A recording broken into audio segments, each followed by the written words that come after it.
Good evening on July 21st. A new scandal has emerged from China, with a highway tunnel project in Yunnan province exposed for alleged severe shortcuts and substandard construction. According to insiders, only the beginning and end sections of the tunnel were built to required standards, while the crucial middle sections were reportedly rushed and poorly executed. There are also suspicions that unqualified materials were used during the construction, raising serious concerns about the project's overall quality and safety. This incident not only highlights potential corruption and a lack of oversight within China's infrastructure sector, but also leads to broader questions. Is China's much-touted large-scale infrastructure development merely an emperor's new clothes, a facade built on dubious projects? Investigations reportedly reveal that in Yunnan province alone, over 10 major engineering projects have been exposed for quality issues in just the past 5 years. Such shoddy construction not only wastes significant public resources, but also poses a severe threat to public safety and property. As various countries increase restrictions on China's dumping of electric vehicles, Beijing is compelled to boost domestic consumption of these products. Its latest policy aims to promote electric cars in rural areas. However, the rollout of this initiative has been plagued by chaos. Reports indicate that many electric cars sent to the countryside frequently run out of power, and due to a severe lack of charging infrastructure in rural communities, numerous owners are resorting to stealing electricity from various sources. There have even been instances of elderly individuals being apprehended for power theft. This situation highlights a persistent issue with China's electric vehicle promotion strategy.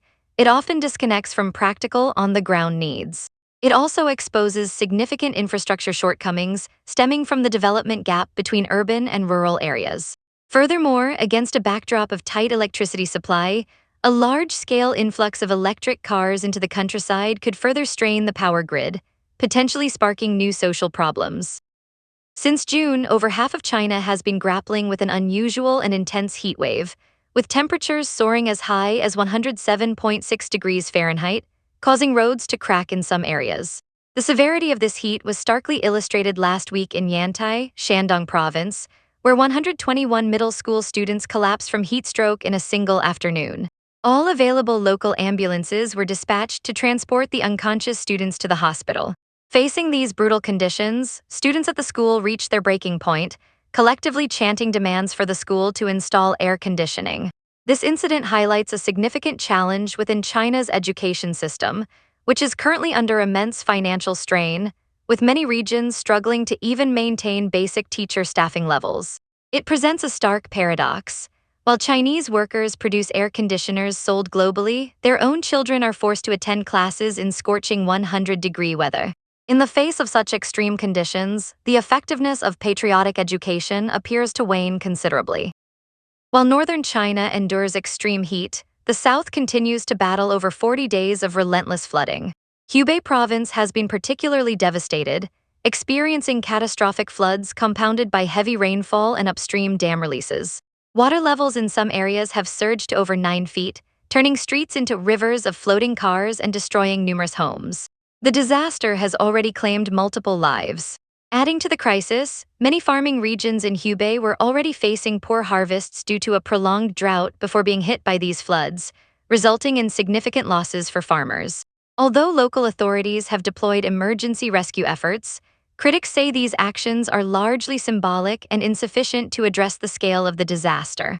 Meanwhile, Dafeng County in Guizhou province has also suffered a severe landslide, where an entire mountainside collapsed, obliterating roads.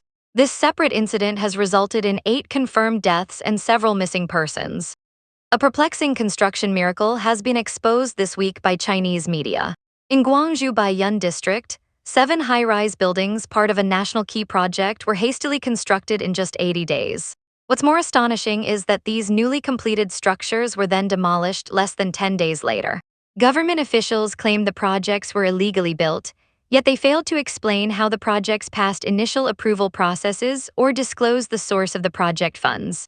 Industry insiders suggest that these seemingly absurd projects are, in reality, self-serving acts of corruption. Officials allegedly pocket taxpayer money while simultaneously inflating GDP figures with fabricated economic activity. This build and demolish pattern is reportedly not uncommon in China. Lee Jae-myung, leader of South Korea's main opposition Democratic Party, has openly stated that the country's economy has fallen into a state of despair.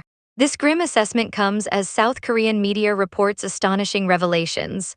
Multiple high-tech sectors, particularly 3D printing technology, have allegedly been hollowed out by Chinese companies through commercial espionage.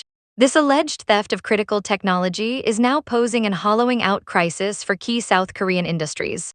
Faced with severe technology drain and deepening economic woes, South Korea is reportedly accelerating its pivot towards Western allies. The nation is actively seeking enhanced technological protection and economic cooperation, aiming to reduce economic threats perceived to be emanating from China.